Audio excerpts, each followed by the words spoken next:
morning and welcome back to Act Locally Live. Good morning and welcome back to Act Locally Live. Today is Monday, September. It's September 1st, 7:30 in the morning. Hey guys, welcome. Since it is Monday, we are going to be covering all of the mental health topics, ways to reset your mind, your body, and your soul, how to get outside, find your peaceful hobby, and also rely on the helpful communities in our area. Mental Health Monday, it's honestly, maybe a little bit tough of a topic to start the week, but best believe that no topic under the mental health umbrella is too sticky to get into. And so, I think it's important to start these conversations first thing in the week. Let's talk about it. Let's do it. You've had a great weekend. You've had a restful weekend. Now let's, introspect a bit. It's a lot to ask of you this morning. I know. We'll get into all the topics that affect our well-being as people. But first, I want to shout out these beautiful paintings behind me here. We've been donated so graciously some beautiful art from Debbie Miller of Corsicana. These gorgeous pieces you can find on her Instagram at Debbie Rose Miller or on her online studio at debbiemillerstudio.com. And then over here, this beautiful, lovely abstract piece is from Russell Campbell, straight out of Waco. You can find him on Instagram at Rustone Art, or you can just message us, be like, hey, I like that. Would you please just go ahead and put my name on it? Sold. It's yours. Okay. Today, we are going to be covering one topic that I think is just real right in our faces right now. That being self-image, self-esteem, and overall confidence. It is something that so many of us struggle with on a day-to-day basis, and it is something that the digital age has not made easier. And that has come with things like access to editing software, making celebrities look nearly perfect. And that sets hyper unrealistic expectations for us normal folks who cannot afford life-altering surgeries or subscriptions to Facetune or content creation teams who go back and filter everything that gets posted. But also the online, digital age has brought open criticism to you from outside strangers. Like, these people can randomly comment on how you dress, how you act, what you post. And they probably feel so much braver being able to say that behind a keyboard instead of straight to your face. So today, I just want to share a bit about my experiences with self-image, how the digital age has impacted it, growing up as a fat girl, adjusting to the word fat, and how I'm still battling and learning to equip myself with the confidence and information I need to carry myself throughout the world in a happy and safe manner. So self-image, the huge umbrella topic that we're going to be covering today, is so multifaceted. Symptoms can affect absolutely any area of your life, like your mental health, your physical health, and your overall relationships with others. From food to sleep to socialization, self-image can cause literally dysfunction anywhere. In my own experience, that comes with disordered eating habits and the need to subdue my whole self and personality. And it's also created some instability in the closest relationships that I've built. But at the end of the day, I'm the only person that I have to live with. I have to live with the thoughts in my brain. I have to live with my own body. And I have to live with the fears and insecurities for all of those. So the conclusion that I've come to personally, and something that you should also take on, may as well start loving myself, because who the hell else will? I know that love exists because I'm full of it, and I don't give a rat's ass what anybody else has to say at this point in my life. Okay? And I'm sure that we have all had just absolutely profound experiences with some of the most beloved individuals in our life, but still, at the end of the day, the most basic human need and want is to know and be known and to love and be loved. That is it. That is what everyone wants. So this whole loneliness epidemic, this mental health crisis, it starts with our internal functioning, which takes accountability, okay? And that's a hard ask for so many people. There are only two things I think that I don't take accountability for as of right now in this moment. One being the back of my head. That's none of my business. I can't see it. Don't look at it, maybe. And the other is my baby hairs. They're just babies. they're not going to take my commands. However, quite literally anything else under the sun, I will take accountability for, because something that I think a lot of people don't realize, and, I don't know, we'll get into this. Asking people to take accountability, to have confidence, and to introspect, is much easier said than done. So half the people that I come into contact with literally don't understand the idea that each and every individual has their own emotions, and that experience and perception of emotions is valid, no matter how you intended something to come across or how you intended a joke to be perceived, whatever it may be. How their reaction is, what they feel, is valid. Take accountability for what you did to mess up, say sorry, learn from it, and grow from it. That is plan by plan. I could sit here and ask you to put on a brave face and fake hot shit till you make it, but that isn't true comfort and confidence within yourself. And I could also sit here and try to explain introspection to you and sound like a freaking idiot, so I won't do that. But we're just going to sit here and chat about a current trend that is affecting those that I care about, myself, and I think that it should be a topic of conversation quite literally anywhere. So it's become a huge trend online, and it's kind of reviving some of the most harmful stereotypes and rhetoric that has been used regarding this topic, self-image and self-esteem. So when we get back, we're going to really dive into it. Here's a commercial break. I'll see you soon. When you view the glass half full, the little things become magical.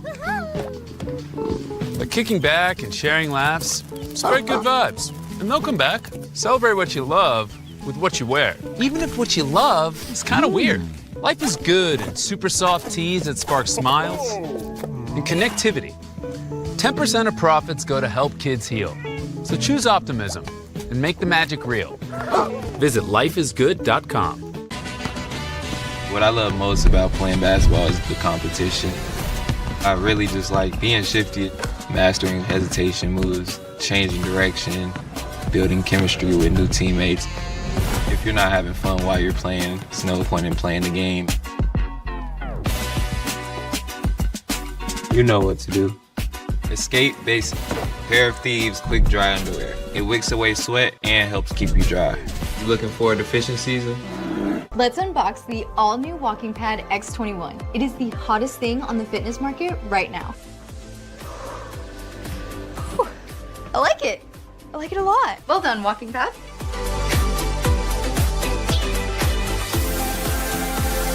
So after using the Walking Pad, I absolutely loved it. For the price, I adore it. I highly recommend it.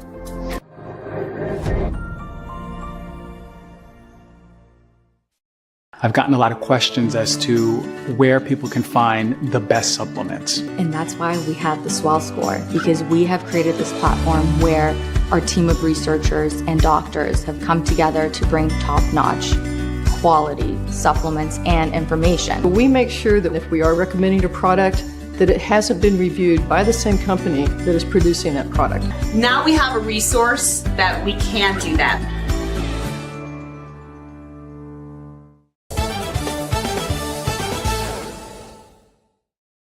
Welcome back to Act Locally Live. I'm your host, Elizabeth Riley. Today is Monday, September 1st. We have made it to a new month. Congratulations. Happy to see you all here with me.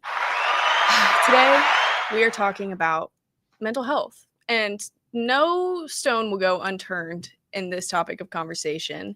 And a huge topic of conversation related to self-image and confidence, which is what we are going over today, is fat phobia and the trend of thinness online. Boo! So, just recently, there's been a huge rise of semaglutide medications, which are primarily used for managing type 2 diabetes and promoting weight loss. And this includes like other GLP-1 receptor agonists. I'm sorry. Earlier, I mentioned Photoshop and, how this has already created some unrealistic standards, but the introduction of AI has also created just another multifaceted problem the exploitation of women is at an all-time high. I know there is a Texas law that goes into effect today that is supposed to be helping with the case of child exploitation and the use of AI. We'll see how these things work out. But trying to balance a life of confidence and security amidst a world that is constantly trying to deter your safety and your self-image, it can be hard, okay? Trying to keep a head on your shoulders amidst all of these different topics of conversation and so many people telling you so many different things. And having your own deep-seated personal insecurities just increases these pressures tenfold. So almost a year ago, I was in a writing for social change class with Dr. Sarah Dye, one of my favorite professors ever. I've mentioned her, shout out. This was one of those life-changing courses that just stays with you forever. It was definitely made special by when we took this course, who was in this course, and how it was constructed for us. We used the special specs grading model, which I'll get into and explain later. But there was one project in particular where we had to remediate an argument that was made for social change and apply it to another applicable concept. So I took the speech that was delivered at the 1851 Women's Rights Convention in Akron, Ohio, called "Ain't I a Woman" by Sojourner Truth. And in this, she is calling out the discrepancies of existing as a Black woman in the United States of America and just how different she is treated. And yet she's still a woman, is she not? So I was introduced to this speech, I believe my sophomore year of high school. So it's been a minute, and it had stuck with me. Ain't I a woman, And I took that concept, used the framework of her argument that pointed out the false truths of our society and what had been accepted, and questioned it with the ideas that she was still a living, breathing, working woman. So I remediated that argument, and my final project was "Ain't I a Fat Woman?" And oh my goodness, shout out to the specs grading system, because that was a lot to take on. Not only dissecting Sojourner Truth's speech and how this was impacting her, and how I was going to be, taking that argument framework to be applying it to a different, entirely different concept, and still trying to, have the same sound argument. But also, I was practically having deeply therapeutic sessions every single time I sat down to write. And it took me so long to get across what I was actually experiencing, because I never realized how deeply I was impacted by my self-image and confidence was impacted by fatness, and how it was perceived as I was growing up, and how it was currently changing being perceived as I was in this class. So with specs grading, introspection, so looking back into who you are, what you've done, your experiences, how you perceive those based off of what you've experienced. It's a whole lot. Introspection in the writing process is much more prioritized, because we have the space and time to complete these projects in what's comfortable for you. And so there's less pressure to be perfect and more drive to craft a beautiful narrative under the specs grading system. And it literally went hand in hand with what I was trying to write about in fat phobia and the insecurities I faced. It was continuing to face, stop trying to be perfect and just try to craft a beautiful narrative. And I was like, the layers to this, I can't handle this right now. I really felt my frontal lobe developing in that class. But since then, there has been the grand introduction of medication that is taking the world by storm. So we have names like Ozempic, Mounjaro, Zepbound, Trulicity. These are all injectable medications that are used to treat type 2 diabetes and lower the risk of heart attack, stroke, or death in people who have heart disease. These medications are used to lower the risk of kidney function decline, kidney failure, or death from cardiovascular disease in people with both type 2 diabetes and chronic kidney disease. Common side effects of these medications: nausea, vomiting, and stomach pain.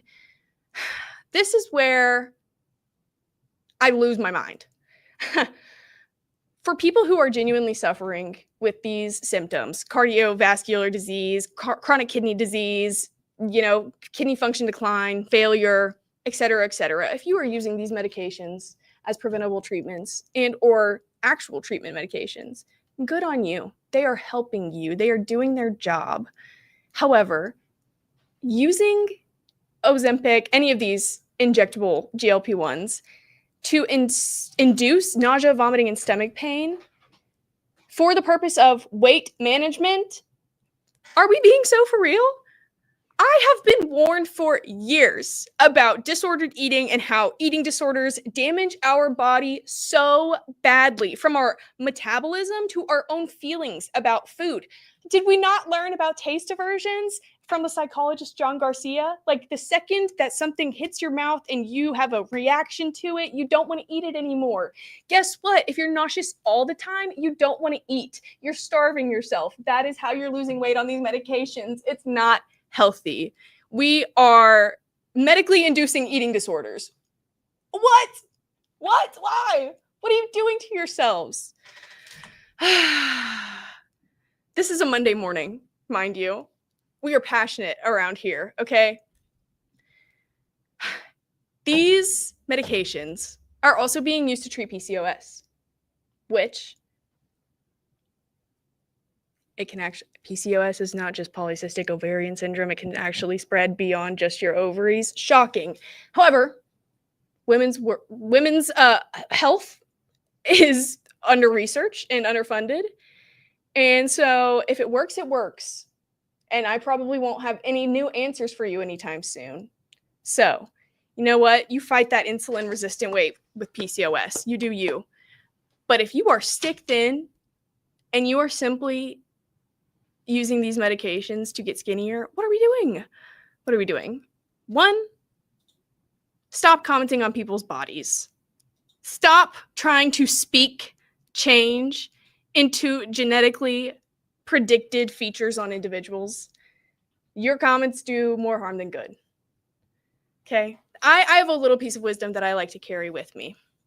Do not talk about something regarding somebody if they cannot change it within 30 seconds. If someone's shoe is untied, tell them. If a friend has food in their teeth or a bat in the cave, let them know. Give them a signal. If an apology needs to be made, share that with someone. That can be fixed. But if you try to comment on any unchangeable physical attribute that is entirely out of someone's control in that moment, you're a piece of shit who should crawl in a hole for a really long time. Let's think about the ways that we are affecting our bodies and other people's. We're going to take a break, and we'll get right back.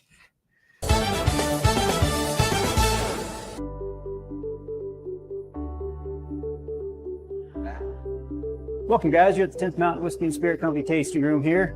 So we're located in basically central Colorado in the Rocky Mountains. Our two flagship whiskeys are our rye whiskey and our bourbon. Our rye whiskey is our most awarded spirit. Our bourbon's our best seller. We're very proud of it. We think you're going to love it too. If you don't like it, send it back to us. We'll drink it for you. 10th Mountain Whiskey and Spirit Company, Colorado. The dress collar polo. The only polo with a spread collar. Gives you the look of a dress shirt, but with the comfort of a polo shirt. Lightweight and breathable. Perfect for the office. Bright with a suit. 4-way stretch comfort. Moisture wicking tech. Built-in collar stays. Short sleeve. Multiple collar options. Collars and Company. What I love most about playing basketball is the competition. I really just like being shifty, mastering hesitation moves, changing direction, building chemistry with new teammates. If you're not having fun while you're playing, there's no point in playing the game. You know what to do. Escape Basic. Pair of Thieves quick dry underwear. It wicks away sweat and helps keep you dry. You looking forward to fishing season? Let's unbox the all-new Walking Pad X21. It is the hottest thing on the fitness market right now. Whew. I like it. I like it a lot. Well done, Walking Pad.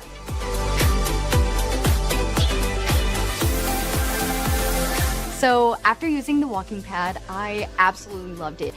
For the price, I adore it. I highly recommend it.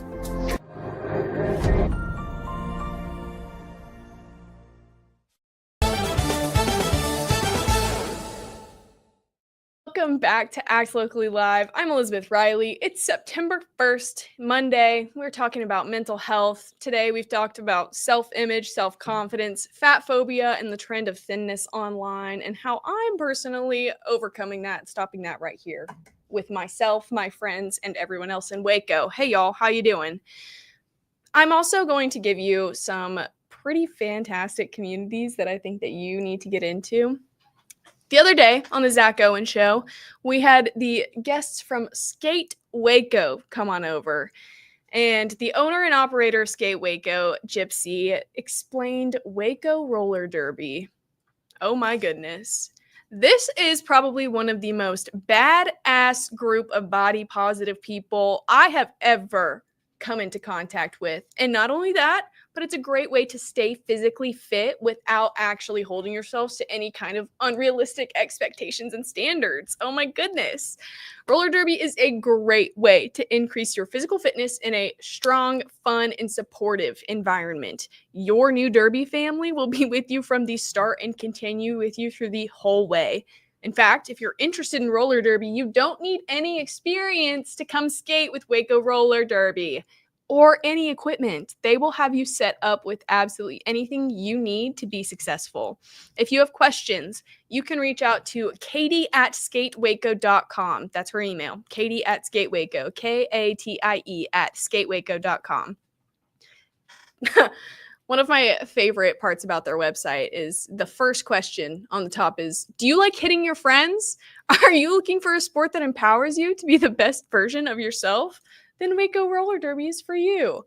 You know what? I love that. I've been looking for a way to get my anger out because clearly screaming at a mic at 7:30 in the morning is not doing it for me. But I should get into roller derby for sure. So they are based out of Skate Waco Belmead, and they are actively recruiting skaters of all ages and all skill levels. I shared the fact that I could not skate with the owner and operator Gypsy, and she looked me right in the eyes and promised to personally change that. Oh my goodness. Oh my goodness. I've been a hockey fan for years. I have tried to learn to skate multiple times. However, my older brothers would just let me fall right on my ass every time. I am clumsy and uncoordinated. I am constantly covered in bruises from running into walls. If Gypsy can teach me to skate, I am desperate to learn. Let's make this happen. But if you are anywhere between the ages of 14 to 100, come roll with Waco Roller Derby, please. You can find them online at skatewaco.com. You can find them on Facebook at Waco Roller Derby, and you can find them on Instagram at Skate Waco and Waco Roller Derby. All of it, all of them, all of the places. If you check out their website at skatewaco.com, you will see a sick-ass hype video that they have with I Stand Alone by Godsmack in the background. They are all tatted up. They are laughing after body slamming someone out on the rink. I was literally giggling and kicking my feet watching this video. Like, have I finally found my people? This is going to be so exciting. I genuinely cannot wait to see what Waco Roller Derby is going to grow into, especially when I start hitting the rink. Okay?